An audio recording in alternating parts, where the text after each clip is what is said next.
महाराष्ट्र में rickshaw taxi चालकों को मराठी आनी चाहिए, सरकार ने ये आदेश जारी किया है। हमारे साथ है शिवसेना के नेता, प्रवक्ता, पूर्व सांसद संजय निरुपम।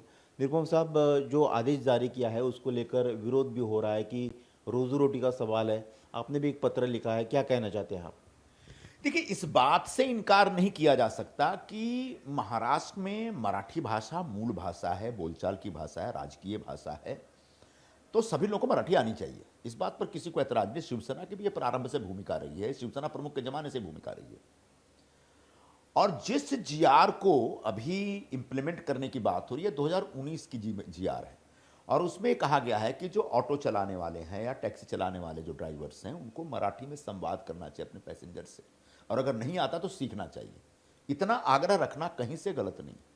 अब उस जीआर को लागू करते समय जो उसमें आगे एक आग्रह रखा गया है कि अब सभी ऑटो चालकों का, रिक्शा टैक्सी चालकों का एक वेरिफिकेशन ड्राइव होगा, और उनके पास मराठी भाषा का कितना ज्ञान है इसकी जांच होगी, और जांच में अगर फेल हो गए तो उनका परमिट रद्द हो जाएगा, उनका लाइसेंस रद्द हो जाएगा, उनकी बैच जो है ड्राइवर की वो जब्त कर ली जाएगी। इससे ऑटो चालकों, टैक्सी चालकों में डर निर्माण हो गया। मैं माननीय जो परिवहन मंत्री हैं उनसे मैंने यही बात की, और उनको चिट्ठी लिख के बात की मैंने, कि ये तभी सभी ड्राइवरों को, सभी चालकों को मराठी का मोटा मोटी तौर पर ज्ञान होना चाहिए, ये आग्रह रखा जा सकता है और रखा जाना चाहिए।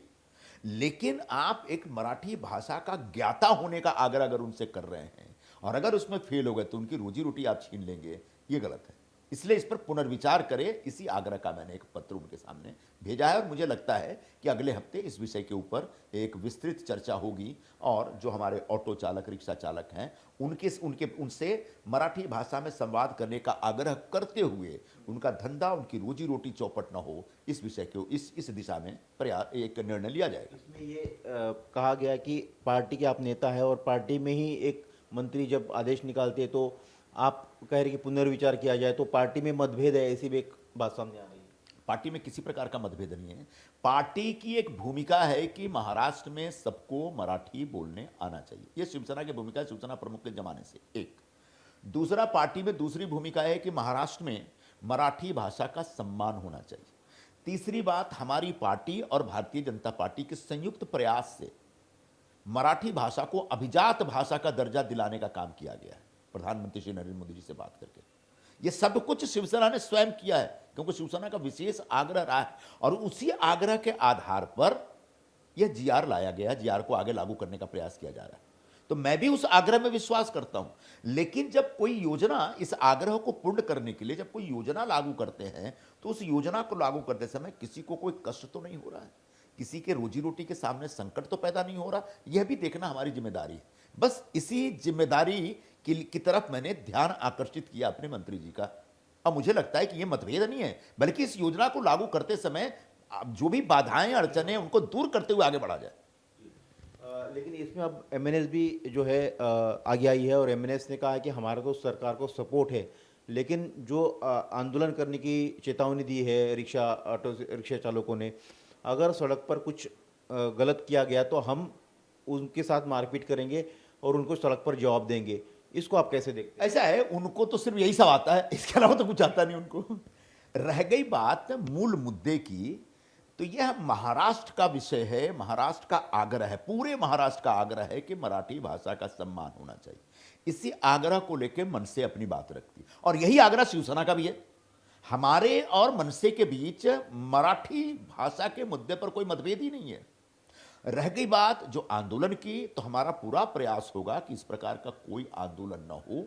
लेकिन अगर कोई व्यक्ति शांतिपूर्वक, बगैर किसी मारामारी के, बगैर किसी दुर्भावना के अगर कोई आंदोलन करता है, तो उसके साथ मारामारी करने का अधिकार भी किसी को नहीं है। इतना याद रखें, आखिरकार इस देश में कानून है, कायदा है, इसको भूलिए मत।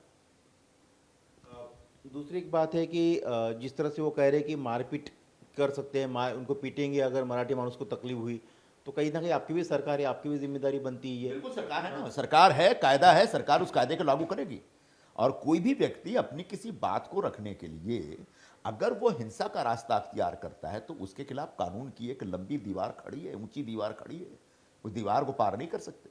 निपुण जी, आपकी बात से तो सभी पार्टियां जो आपका जो आपकी भूमिका है कि हम मराठी की महाराष्ट्र में होनी चाहिए, सभी पार्टियां कह रही है, लेकिन विपक्ष इसको राजनीतिक एंगल से भी देख रही, कह रही कि अब उत्तर भारतीय को वोट ले लिए, अब उनके रोजी रोटी पर जो है ये आंच आने वाली है और सरकार की तरफ से ये लगातार प्रयास किया जा रहा है। देखिए, मराठी का मुद्दा कहीं से भी राजनीतिक मुद्दा नहीं है। यह एक भावनात्मक प्रश्न है महाराष्ट्र का, और इस भावना से हम सब सहमत हैं। हम सबको सहमत होना भी चाहिए। हाँ, कुछ लोगों को इसमें राजनीति दिखती है। कुछ लोग अपनी राजनीति चमकाने के लिए उत्तर भारतीय और मराठी वाद क्रिएट करने के लिए, विवाद तैयार करने के लिए सब काम करते रहते हैं। हमारे लिए हम सब हिंदू हैं, और हिंदू होने के नाते हम सब बराबर हैं, एक है, और इस नाते एक दूसरे के खिलाफ भाषा या जाति के नाम पे किसी प्रकार का कोई मतभेद न हो और भेदभाव न हो, ये हमारा विशेष आग्रह रहा है। आप रिक्शा चालकों से संवाद भी कर रहे हैं, उनके मन में जो डर है उसको आप, उनके मन में जो संदेह है उसको आप किस तरह से दूर कर रहे हैं? देखिए, ये जो जीआर लागू करने का जो आग्रह हुआ सरकार का, उसकी वजह से कई ऑटो वालों को या टैक्सी वालों को ऐसी जानकारी मिली, ऐसी उनको जानकारी दी गई कि आपका जो परमिट है वो रद्द कर दिया जाएगा, आपका लाइसेंस रद्द किया जाएगा, जिसकी वजह से वो डरे हुए। और तभी उन्होंने मुझे अप्रोच किया। लगातार रोज कुछ ना कुछ फ़ोन आते रहते हैं, भैया हमारी मदद करो, क्या कर सकते, कैसे करें, हम कहाँ जाएं।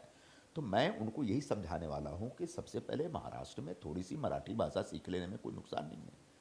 आप जो ऑटो वाला होता है, जो टैक्सी वाला होता है, वो किसी भी शहर का पहला चेहरा होता है, वो एक दर्पण होता है। पूरे दुनिया से जो लोग आते हैं, सबसे पहले उनका जो परिचय होता है ऑटो चलाने वाले, रिक्शा चलाने वाले या टैक्सी चलाने वालों से होता है। तो ऐसे में अगर आप महाराष्ट्र की एक परंपरा को आगे बढ़ाते हो तो महाराष्ट्र का मान सम्मान बढ़ेगा, इसमें दिक्कत क्या है। साथ साथ लेकिन अगर अगर मराठी भाषा नहीं आती, इसकी वजह से आपकी रोजी रोटी छीन ली जाएगी, ये भी नहीं होने देंगे। तो उनके अंदर से, उनके मन से वो डर निकालना है, और साथ साथ उनको कुछ सिखलाना भी है कि ये महाराष्ट्र सरकार का ये कायदा है, कानून है, इसका पालन कर लेने में कोई नुकसान नहीं है, पालन करोगे तो ज़्यादा सुखी रहोगे। तो ये सभी सेक्टर पर लागू होगा, चाहे जो की वर्कर्स है, जो अन्य क्षेत्रों में काम करने वाले, वो भी तो हिंदी बोलते हैं। बिल्कुल बिल्कुल बिल्कुल। ये जो गरीब ऑटो चलाने वाले और टैक्सी चलाने वाले गरीब लोग हैं, सिर्फ उनसे ही आग्रह क्यों है भाई? कॉरपोरेट सेक्टर में काम करने वाले लोग, चाहे रिलायंस में हो, बिरला में हो, मल्टीनेशनल हो, ये हैं तो वो हैं, एप्पल में हो, क्या वो सब मराठी बोलते हैं क्या? उनसे उनके उनके ऊपर भी इस तरह का आग्रह रखना चाहिए। जो आजकल जोमेटो, स्विगी टाइप की जो कंपनियां काम कर रही हैं, जो इसके जो डिलीवरी बॉयज हैं, क्या वो सब मराठी बोलते हैं क्या? तो ये आग्रह रखना चाहिए, और इसके लिए सरकार की तरफ से इसको मराठी सिखलाने का एक अभियान भी शुरू होना चाहिए। तब ज्यादा मराठी भाषा का मान सम्मान बढ़ेगा, तब ज्यादा लोग मराठी बोलेंगे और तब ज्यादा लोग मराठी सीखेंगे। शुक्रिया बात करने के लिए। शुक्रिया। निरुपम, जिनका कहना है कि इस पूरे मुद्दे को लेकर राजनीति नहीं करनी चाहिए, और वो रिक्शा चालकों से संवाद भी कर रहे हैं ताकि उनके मन में जो संदेह है, डर है, उसको दूर किया जा सके। कैमरामैन मिलिंद सालवे के साथ सचिन चौधरी, इंडिया टीवी, मुंबई।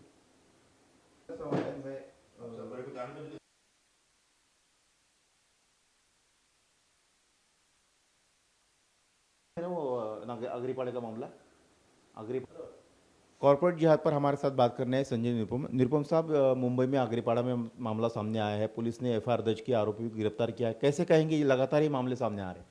नासिक में टीसीएस में जिस प्रकार से कॉरपोरेट जिहाद का विषय निकल करके आया, और पता चला कि वहां पर बड़े पैमाने पर जो मुस्लिम एग्जीक्यूटिव्स हैं, वह हिंदू लड़कियों के साथ यौन उत्पीड़न कर रहे हैं और उनके ऊपर धर्म परिवर्तन करने का दबाव डाल रहे हैं। वह एक अकेला केस नहीं था। क्या सरकार को जो एसआईटी बनाने के बाद जो जांच शुरू हुई, उसके बाद ये देखना चाहिए कि क्या महज वो टीसीएस नासिक में हो रहा है, या पूरे महाराष्ट्र में ऐसा चल रहा है, या पूरे देश में ऐसा चल रहा है।